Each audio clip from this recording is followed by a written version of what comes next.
नमस्कार एवं उत्तर प्रदेश देख रहे हैं आप सभी और आपके साथ हूं मैं जयती मिश्रा। बुलेटिन की शुरुआत करेंगे इस वक्त की हेडलाइंस के साथ। काकोरी कांड के शहीद वीरों को नमन। काकोरी शहीद स्मारक स्थल पर शहीदों के परिजनों का सम्मान। मुख्यमंत्री योगी आदित्यनाथ ने दी श्रद्धांजलि।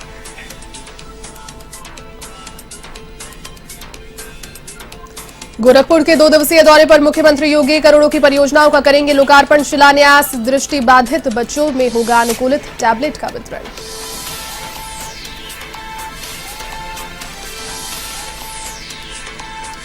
इनकम टैक्स के छापों को लेकर अखिलेश यादव का पलटवार। भाजपा सरकार को लिया आड़े हाथ, फोन टैपिंग का लगाया आरोप।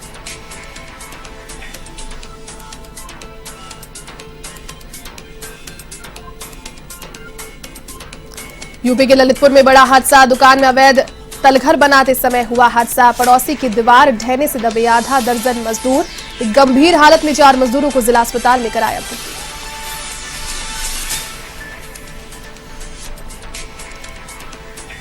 हमीरपुर के विधानसभा चुनाव के बहिष्कार का फैसला। ग्रामीणों ने सौंपा ज्ञापन, कहा रोड नहीं तो वोट नहीं।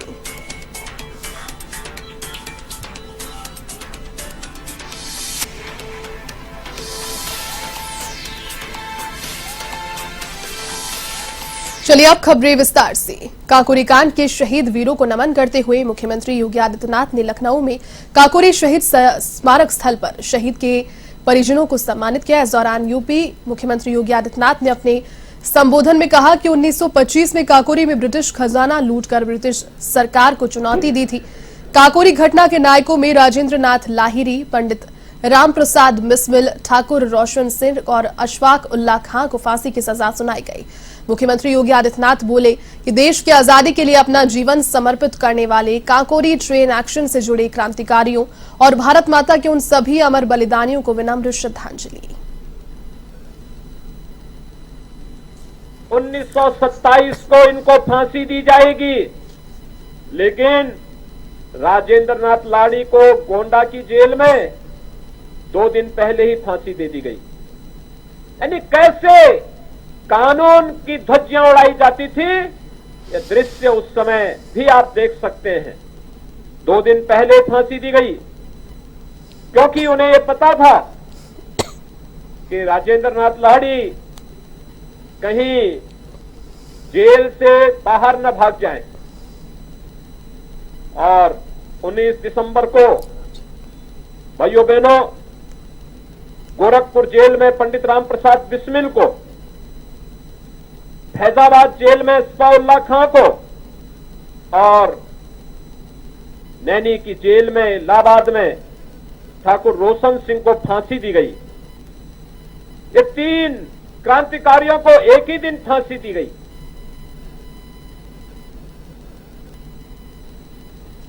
इन चारों क्रांतिकारियों का बलिदान भारत की आजादी के लिए मील का पत्थर साबित हुआ। उस समय भी इन क्रांतिकारियों ने कहा था कि हमको दी जाने वाली फांसी अनेक राम प्रसाद बिस्मिल पैदा कर देगा, अनेक रोशन सिंह पैदा कर देगा, अनेक अशफाक उल्लाह खां पैदा कर देगा, अनेक राजेंद्र नाथ लाहिड़ी पैदा कर देगा। और भाइयों बहनों, गोरखपुर जेल में तो जब पंडित राम प्रसाद बिस्मिल से पूछा गया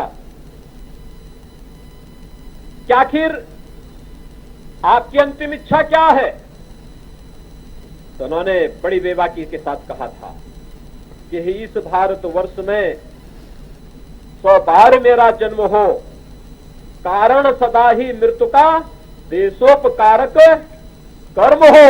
और भाइयों बहनों, भारत की आजादी के लिए उन्होंने अपने आप को बलिदान कर दिया था।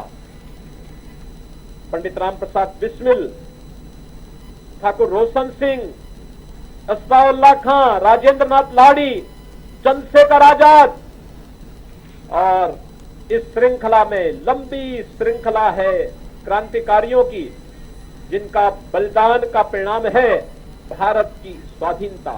स्वतंत्र भारत में, इतने उन्मुक्त वातावरण में, भारत के विकास के लिए, भारत के लोक कल्याण के लिए, भारत के अंदर गांव, गरीब, किसान, नौजवान, महिलाएं और समाज के प्रत्येक तबके के विकास के लिए आज सरकारें कुछ कर पा रही हैं, तो उसके पीछे प्रेरणा है इन महापुरुषों का, इन क्रांतिकारियों का, इन देश के लिए मर मिटने वाले उन बलिदानियों का, जिसकी परिणति आज भारत तेजी के साथ दुनिया की एक महाताकत बनने की ओर अग्रसर है।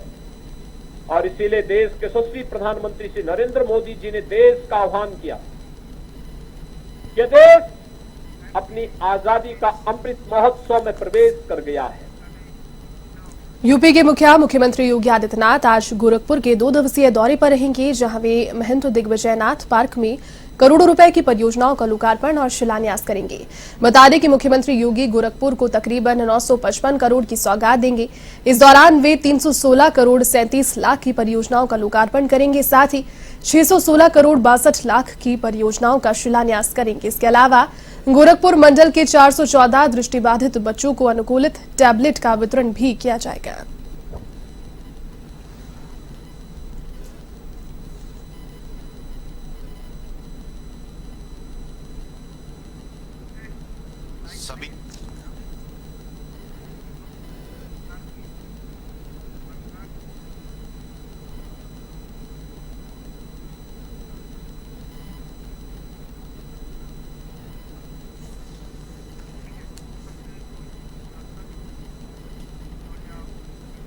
अखिलेश यादव ने इनकम टैक्स के छापों को लेकर पलटवार किया है। लखनऊ में प्रेस कॉन्फ्रेंस करते हुए अखिलेश ने कहा कि इनकम टैक्स विभाग का इस्तेमाल किया जा रहा है। उन्हें डर लग रहा है कि कहीं यूपी में समाजवादी पार्टी की सरकार न बन जाए, इसीलिए वे इसका इस्तेमाल कर रहे हैं।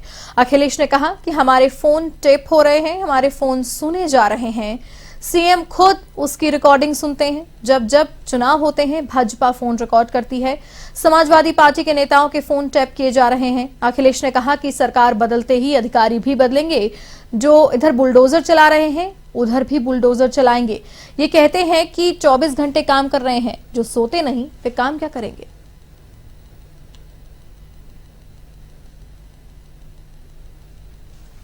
गृह राज्य मंत्री टहनी, कौन नहीं जानता उन पे आरोप क्या है। गृह राज्य मंत्री टहनी, उन पे क्या आरोप है? क्या दिल्ली की सरकार नहीं जानती? क्या उत्तर प्रदेश की सरकार नहीं जानती? और जब उत्तर प्रदेश की सरकार की जांच में उनके नाम आ गए और कहीं ना कहीं उनके ऊपर उंगली उठी है, तो आखिरकार सरकार क्यों बचा रही है उसको? क्या कारण है? साफ है कि देश के गृह राज्य मंत्री, उन पर उंगली उठी है, उनके बेटे पे उंगली उठी है, भारतीय जनता पार्टी के कार्यकर्ताओं पे उंगली उठी है, लेकिन आखिरकार सरकार क्यों नहीं सजा दे रही है? क्यों ध्यान हटाना चाहती है? मंच पर जो हंगामा हुआ, निषाद समाज के साथ जो धोखा हुआ, केवल निषाद समाज नहीं बल्कि पिछड़े, अति पिछड़े, दलित, अल्पसंख्यक और बड़ी संख्या में हमारे अगड़े लोग, ब्राह्मण समाज के साथ जो हुआ, कौन नहीं जानता? और मंच पर किस खुशी के साथ बुलाया गया था निषाद समाज के लोगों को। उन्हें वादा किया गया था कि आपकी सब मांगे पूरी हो जाएंगी, आरक्षण मिल जाएगा। लेकिन मुझे खुशी है इस बात की कि निषाद समाज ने अपनी मांग को नहीं छोड़ा। उन्हें अगर मंच पे भी चढ़ना पड़ा होगा तो मंच पे चढ़ गए और सरकार के कानों तक अपनी आवाज पहुंचाने का काम किया। उत्तर प्रदेश में समाजवादी पार्टी चुनाव की जुगत में है। चुनावी माहौल में कई मुद्दों को लेकर संवाददाता निहाल पांडे ने पूर्व राज्य मंत्री भगवत शरण गंगवार से खास बातचीत की। आइए आपको दिखाते हैं।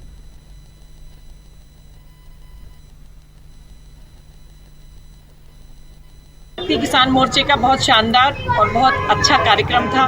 यहाँ के जिलाध्यक्ष माननीय प्रीतू सिंह जी ने की अध्यक्षता में और हमारे कानपुर देहात के जिलाध्यक्ष माननीय अविनाश सिंह चौहान भैया और बाकी सभी लोगों के पूर्ण सहयोग से ये कार्यक्रम।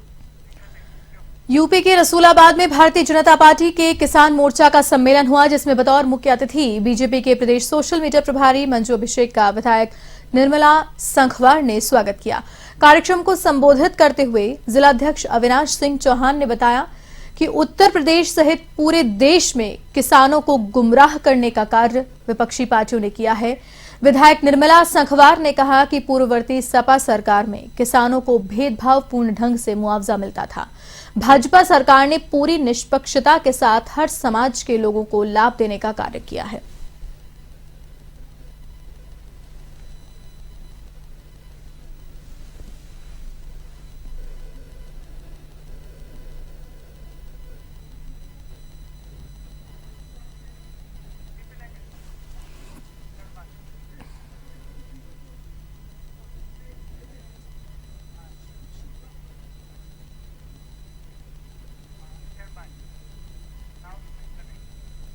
यूपी के हरदोई में बहुजन समाज पार्टी की मंडल स्तरीय जनसभा हुई, जिसमें हरदोई की सांडी, बालामऊ और गोपामऊ विधानसभा सीटों के कार्यकर्ताओं समेत टिकट के दावेदार शामिल हुए। बसपा के राष्ट्रीय महासचिव सतीश चंद्र मिश्रा ने कहा कि राष्ट्रीय अध्यक्ष मायावती के निर्देश पर कमल वर्मा को सांडी विधानसभा क्षेत्र से प्रत्याशी बनाया गया है। उन्होंने मंच से भाजपा और सपा पर जमकर निशाना साधा। बहुजन समाज पार्टी के सभी सम्मानित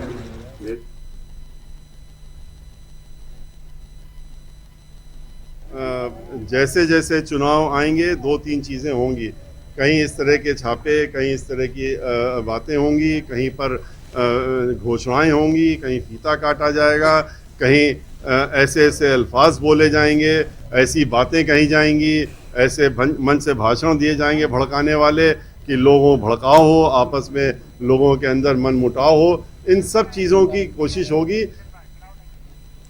यूपी के ललितपुर में बड़ा हादसा। दुकान में अवैध तलघर बनाते समय हुआ हादसा। पड़ोसी की दीवार ढहने से आधा दर्जन मजदूर मलबे में दबे। गंभीर हालत में 4 मजदूरों को जिला अस्पताल में भर्ती कराया गया। सभी मजदूरों का इलाज जारी है।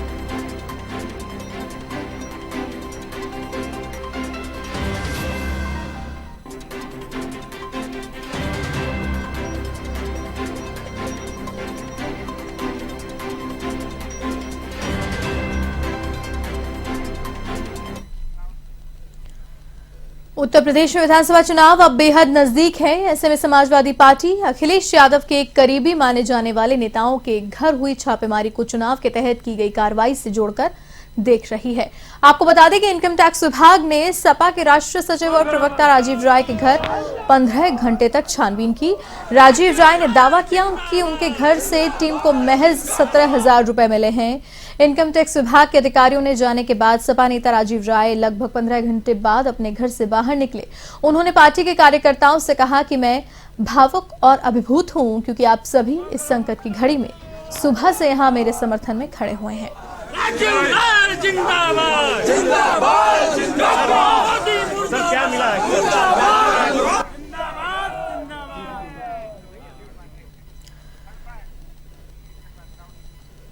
यूपी के बस्ती में पुलिस की बदमाशों से मुठभेड़ में इनामी बदमाश हुआ घायल। बदमाश सुभाष चौधरी के पैर में लगी गोली। बदमाश को जिला अस्पताल में उपचार के लेकर भर्ती कराया गया। मुठभेड़ में हेड कांस्टेबल निर्भय कुमार भी घायल हुए हैं। बदमाश पर 25,000 रुपए का इनाम भी घोषित था। पुलिस ने मौके से एक तमंचा, जिंदा कारतूस बरामद किया है। बस्ती के पैकोलिया थाना क्षेत्र में ये मुठभेड़ हुई है।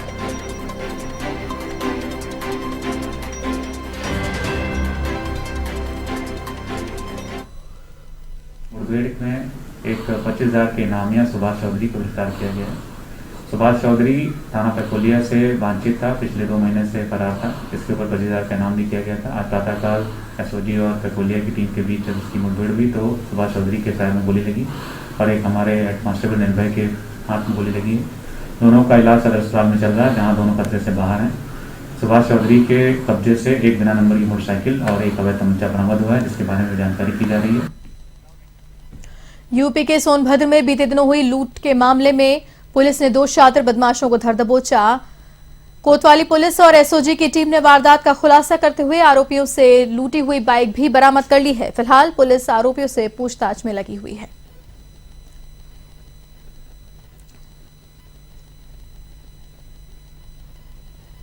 एक मोटरसाइकिल की लूट हुई थी। ये गौरी शंकर मंदिर नहर पुलिया के पास से।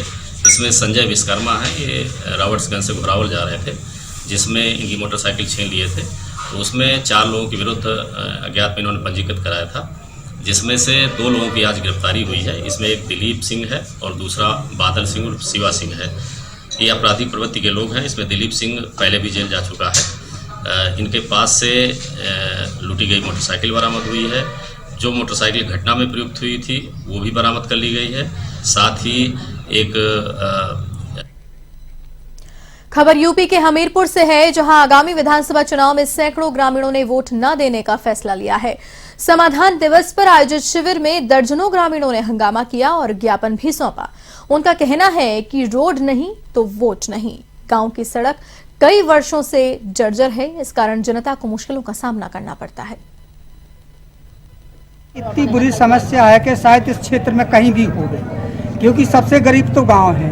वैसे इस राड विधानसभा क्षेत्र में आज ये रोड 20 साल पहले बना था, इतना रोड उखड़ के तब्दील हो गया साहब के जो बच्चियां पढ़ने के लिए राड आती हैं वो प्रतिदिन गिरती हैं। किसी का हाथ टूटता है, किसी का पैर क्योंकि गड्ढा ज़्यादा होने के कारण यदि से कोई वाहन जा नहीं पाता गांव तक, इसलिए हम पूरा गांव बहुत अधिक परेशान है सर। हमने देखवा लिया है, वो RES की सड़क है और वो जिला पंचायत को हैंडओवर हो चुकी है, तो मैं उसमें कोई दिक्कत नहीं है। गड्ढा मुक्त हमारी सरकार का जो है उद्देश्य है कि हर सड़कें गड्ढा मुक्त होंगी और हम पूरा प्रयास करेंगे कि 15 दिन के अंदर जो है जिला पंचायत से समन्वय बना करके उस सड़क को ठीक करेंगे। उनको हमने आश्वस्त कर दिया है। और इसी के साथ इस बुलेटिन में फिलहाल के लिए इतना ही। देश और दुनिया की तमाम बड़ी खबरों के लिए आप देखते रहिए A1 TV। नमस्कार।